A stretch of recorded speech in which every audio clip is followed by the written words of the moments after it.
تو عرض یہ کر رہا تھا میرے پیارے آقا صلی اللہ علیہ وسلم کے دیوانوں کہ شیخ ابو علی دقاق بہت بڑے بزرگ 70 سال تک رات رات بھر عبادت کرتے رہے. کتنے 70 اور ہر دن روزہ رکھتے. اور ہم فیشن پرست مسلمان.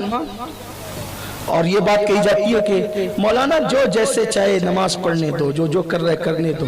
آئیڈیل بھیجا قدرت نے, اور اس آئیڈیل نے کیا کہا؟ جیو جی میں آئے ویسے مت پڑھو. کیا کہا؟ تعین کیا, صلو کما رأیتمونی اصلی, جیسے میں نماز پڑھتا ہوں مجھے جیسے نماز پڑھتے دیکھتے ہو ایسے پڑھو. کیسے بھی نہیں, جیسے مجھے پڑھتے دیکھتے, جیسے مجھے. ہاں ایک بات مجھے اور یاد آئی یہاں, کیا فرمایا؟ یہ نہیں کہا, توجہ آپ کی, مشکل تو نہیں ہو رہی بات, ہاں توجہ آپ کی, یہ نہیں جیسے میں پڑھتا ہوں.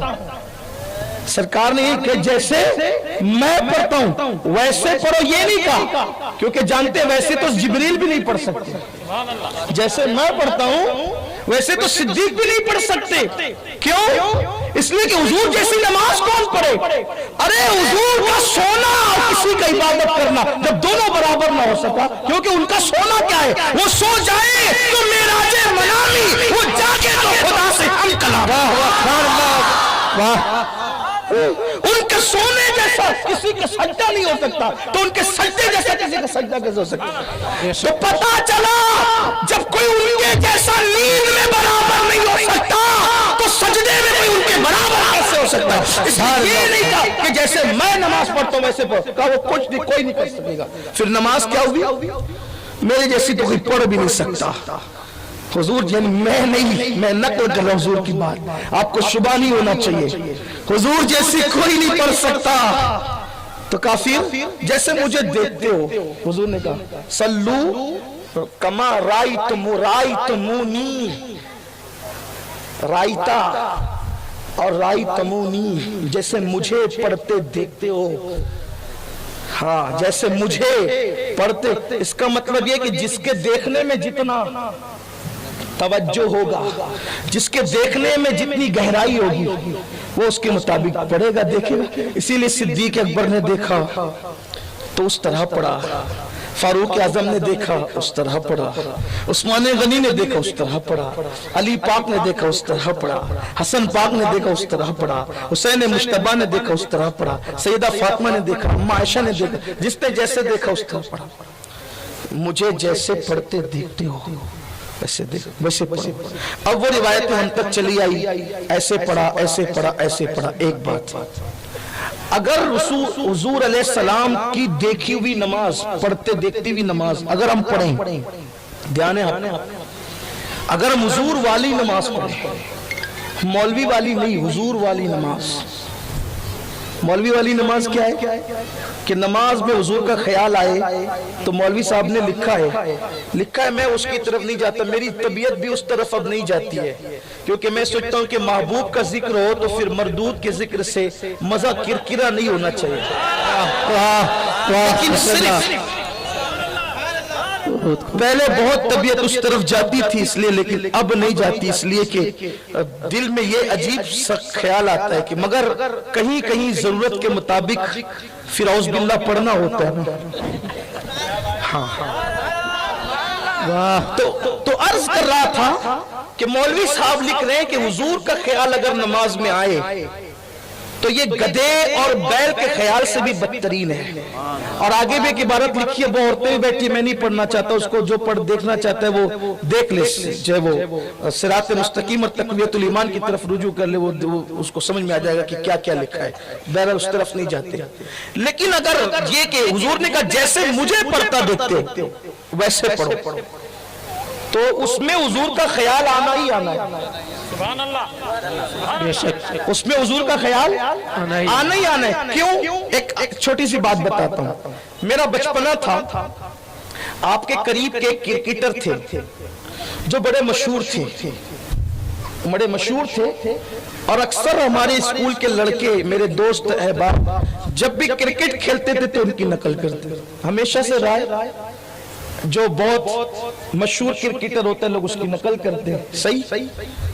مشہور ہیرو ہوتا ہے، لوگ اس کی نقل کرتے ہیں، یہ نصیب کی بات ہے، کوئی کسی کی کرتا ہے، کوئی کسی کی کرتا ہے، کوئی اپنے محبوب رسول اللہ کی کرتا ہے۔ اور قریب کے آپ کے کرکٹر تھے تو ان کی نقل کرتے تھے، انہی کی طرح بال، انہی کی طرح چلنا۔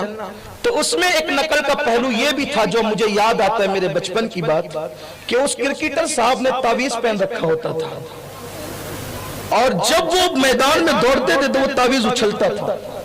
ٹھیک ہے، شاید کسی کو ماضی یاد آ گیا، وہ تعویذ اچھلتا تھا۔ تو میں نے دیکھا کہ اس گھرانے کے لڑکے بھی پھر تعویذ لینے لگے ہمارے علماء سے، جن کے تعویذ پہننا شرک تھا، صرف کرکٹر کی محبت میں۔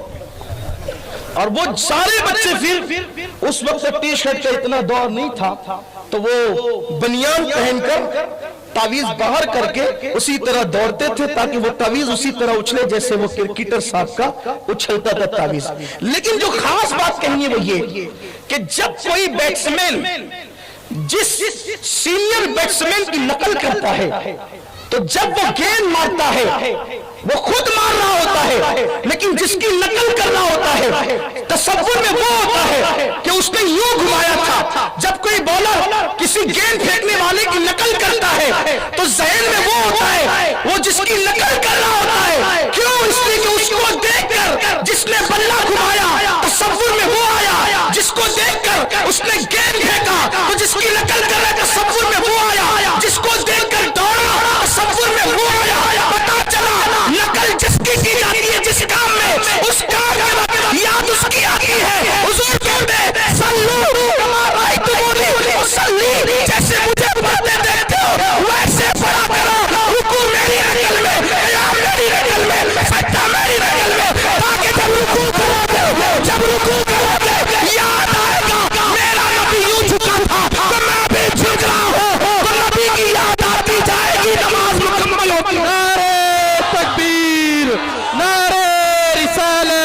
مسلک اعلی حضرت، مسلک اعلی حضرت علماء اہل سنت، نعرہ تکبیر۔ عبادت نام ہے تیری گلی میں آنے جانے کا، تصور میں تیرے رہنا ریاضت اس کو کہتے ہیں۔ واہ واہ، بہت خوب حضرت، بہت خوب، سبحان اللہ۔ اب بتائیں جب حضور کی دیکھی ہوئی نماز پڑھی جائے گی، حضور کو دیکھ کر تصور تو خیال تو، جب کرکٹر کا خیال کرکٹ کھیلتے وقت آ سکتا ہے، تو نماز کے وقت جس کی نقل ہو رہی ہے، نماز کیا ہے؟ قدرت نے کہا اقیم الصلاۃ، نماز قائم کرو، کیسے کرو نہیں بتایا، حبیب کھڑا ہو گیا تو قیام بنا، محبوب جھک گیا، پوری محبوبانہ اداؤں کے ساتھ تو رکوع ہو گیا، محبوب نے عاجزی کی انتہا کر دی، اسی کو سجدہ کہہ دیا گیا، محبوب بیٹھ گیا تو وہی قعدہ ہو گیا، اور محبوب نے رخسار دائیں بائیں کر لیا، اسی کو سلام کہہ دیا گیا۔ لیکن گفتگو ابھی مکمل نہیں ہے، پھر کبھی انشاءاللہ وقت مکمل ہو گیا ہے۔